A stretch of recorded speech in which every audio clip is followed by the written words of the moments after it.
Hi there. So it's been another week or so since I recorded my first video in this journey series, and it's been a busy week. It's been an interesting week. It's been a fun week, continuing to learn a whole lot. And so I just wanted to share a couple of the key learnings, key lessons that I've had over the last week or so. One thing that I've found is that it's already very easy to start getting sucked into a routine once you kind of learn how to do something. Like, for example, what I've been working on the last week is learning how the process, the mechanics, if you will, of writing video scripts, recording the videos, editing the videos, getting them uploaded to the website, getting them tagged, getting them optimized for search engine optimization, all that kind of stuff.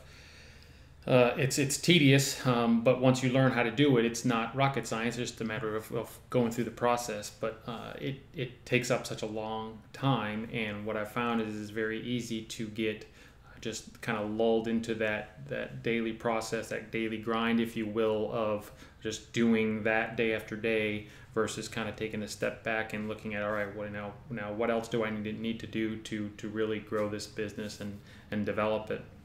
And so one of the things that I've found is that I really need to make time, probably on the weekends, to carve out either a big chunk of a day or even an entire day to focus on things that are going to help me take the business to the next step. So, like, for example, I have a course that I bought on Udemy that talks about how to build a YouTube channel and grow it, with your subscribers and everything. And so I've gone through part of that course, but I need to set aside time on the weekends for things like that, where I just dedicate, 3, 4, 5 hours to just do nothing but that, so I can absorb that information and then take that and carry it forward into the week, excuse me, to help me, like I said, develop my audience and to take my business to the next level.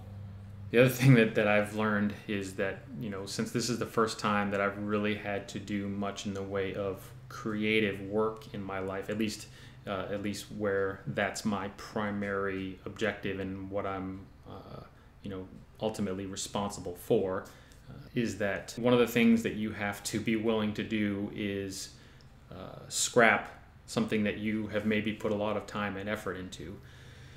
For example, this past week I was working on a script for a video, and it just wasn't feeling right. It wasn't coming together. It didn't flow like the way I wanted it to.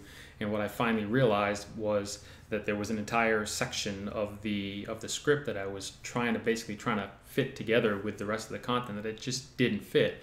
And subconsciously, you may have a investment in keeping that material in there because you've spent so much time and effort, kind of a sunk cost, if you will, that you don't want to basically feel like you wasted that time and energy. So you're very reluctant to give that up. But in the name of making sure that you produce a good product and that you're satisfied and that you think your audience will like and want to use your end product, then you have to be willing to cut out things that you think that either just don't fit or don't work or won't be helpful for people. So that was something that I learned as well, that it doesn't matter how much time you spent, just cut it out, move on, and it'll be better in the long run. And ultimately, the amount of time that you spent working on that probably wasn't all that big of a deal in the grand scheme of things. So you just got to be willing to cut bait, if you will, and move on. So those are a couple of my big learnings from the past week. So I thought I'd share those, and I'll talk to you folks again next week. Thanks for watching.